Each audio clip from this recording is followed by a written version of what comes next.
Thank you very much, Ian, and good morning, colleagues.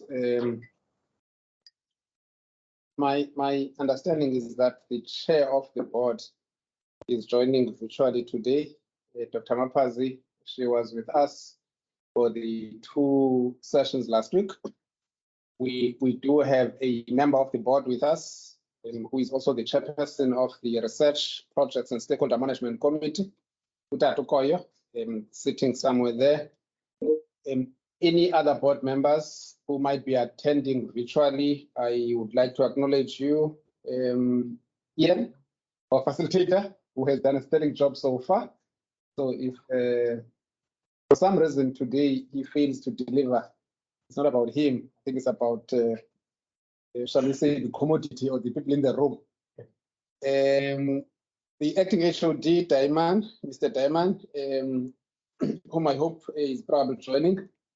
Our panelists, 2 with us today and 1 joining virtually. I think I must also indicate that even the one who is joining virtually had initially intended to be here, but due to other complications, he therefore opted for the virtual connection and will still benefit, from his attendance. Strategic partners and stakeholders, farm organizations who are with us today, both here and virtually, colleagues from provincial and municipal entities who are joining us today, as well as any other government officials and officials from ECRDA. And good morning to you all, colleagues. I got a bit worried whether I'm audible in the room now. So colleagues, like I said, my name is Zenumze Kocha. I am the interim CEO of ECRDA. And I did say, and it nearly got me into trouble, that the operative word is interim. It is indeed a pleasure for us to convene here this morning. And I'd like to first and foremost thank everyone for honoring our invitation to this dialogue series. This is the 3rd of 4 commodity dialogues to be hosted, at least in this series. And we have held 2 so far, I think wood and mohair, as well as cannabis. Tomorrow is grain, and I think on the 8th we have potatoes. And we are indeed grateful that you are able to join us, and immensely indebted to the panelists who have agreed to lead conversations by providing input in today's session. Now, in the next few days, the ECRDA board will be reviewing its 5-year strategic plan. And part of this, or the main thrust, is aimed at building inclusive rural communities through the development of agro-industries embedded in entrepreneurship and innovation to create wealth and advance transformative resource distribution. Now, the commercialization of the Eastern Cape's primary agricultural commodities and the localization of the downstream value chain development are very critical for the long-term economic growth of the province. This is at the center of the ECRDA's mandate.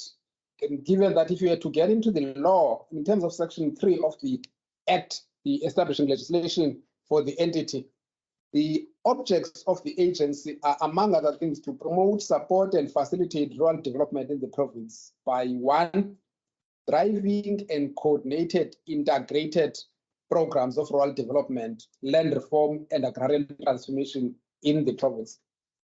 Promoting applied research and innovative technologies for rural development in the province. And lastly, for purpose of today, facilitating the participation of the private sector and community organizations in rural development programs. It is therefore our purpose through these dialogues to provide a shared platform between government, sector-specific industry captains, thought leaders to engage meaningfully on the common shared vision to show to grow the identified sectors. It is also our hope that through these dialogues we will foster inclusive rural socio-economic development.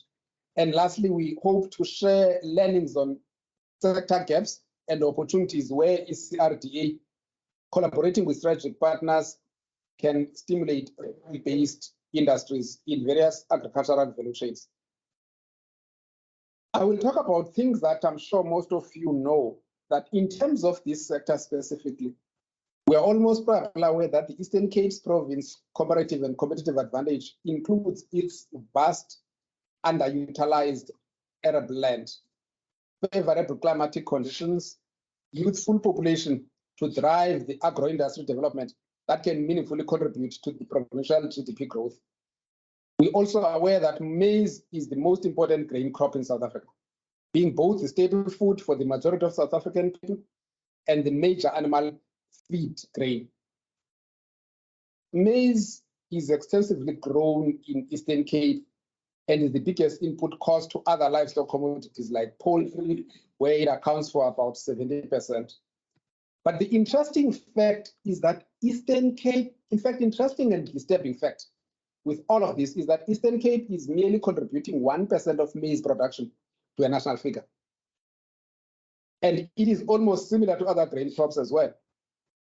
Of course, there are commendable strides that are being done by Dr. Da, specifically our mother department, to consistently encourage and support emerging and communal farmers to grow maize and other grain crops. We know that recently the MEC, the Honorable Peters, has launched the grain planting season in Ngobo as part of the ongoing investment in commercial and communal grain production. A total of 27,000, I think it's 27, more than 27,000 hectares will be planted with grain this season in the Eastern Cape through some funding of 93 million that's invested by Dr. Da. And this shows the commitment by the department to grow the industry. ECRDA will soon be launching a blended finance, and literally, I mean, within this week, and it will be made available. And this is partnership we have with one of the development finance institutions. And hopefully, unlike all the others, this is going to benefit, I mean, the actual people who need the kind of support. And so please be on the lookout, and we should have that before the end of this week. ECRDA has piloted 4 rural enterprise development hubs, commonly known as RED hubs, that initially focused on grain value chain development. And one of the major challenges that we have seen is the inadequate supply of white maize feedstock and poor quality of maize that's received from nearby villages. We are currently in a process of reviewing the RED hub business model with a view to exploring focused, with a view to look at a focused approach on aggregation broadly, and not only focusing, I mean, on the maize as it seemed to have been in the past. Now, as I close, I would like to indicate that we have invited farmers here today. We have invited commodity experts. We have invited processors. We do have government departments and entities to share industry-specific knowledge and advice on improving the performance of the sector. And this is so that as ECRDA goes into its own review of the strategic plan, we take this input into consideration. We hope that the outcomes of these dialogues will shape the future collaboration among all participating stakeholders and those that are not in attendance to grow the grain industry in the province. What we have learned over the past 2 days with the dialogues we have had is that through these dialogues, we get to connect people who are already in the space, which is probably part of the role that we should have been doing as ECRDA for some time. Our vision as the entity of an inclusive and sustainable rural economy demands of us to have an open mind and engage with stakeholders to get a better view of how we can navigate the tricky terrain of agrarian reform. With those words, Ian, I really would want to sincerely welcome everyone to this great dialogue, a third of 4 in this series at least, and invite all of you to contribute generously in shaping this valuable industry in our province. Thank you very much.